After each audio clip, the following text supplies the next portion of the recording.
তো দেখো, সবে স্নান করে উঠলাম, এখন বাজে 11টা 4। স্নান টান করেছি, মাথাটাও ঘষেছি, কারণ মাথার মধ্যে অনেক ধুলোমুলো পড়েছে, চুলকাবে, কারণ আমার মেয়ে অ্যালার্জির ধাত আছে। তো যাই হোক, এই সবে স্নান টান করে উঠলাম, অনেক বাজে। এসিটাও চালিয়ে দিয়েছি। একটু বসি। মানে কি বলবো, গায়ে জল ঢালছি আর কাচাকুচি করছি, মানে এত কাঁচা ছিল, এত টেডি ছিল।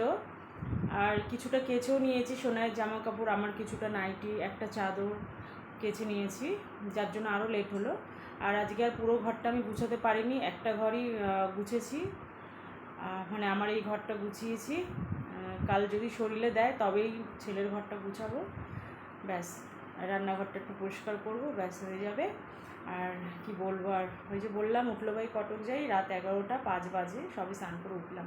তো দেখো, চলো দেখাচ্ছি আমার ঘরটা। ও আর একটা কথা, এই যে সব দেখতে পাচ্ছ, টেডিগুলো নেই ঘরে, দেখতে পাচ্ছ টেডিগুলো নেই, পুরো ফাঁকা ফাঁকা হয়েছে। এই দেখো, এই দেখো।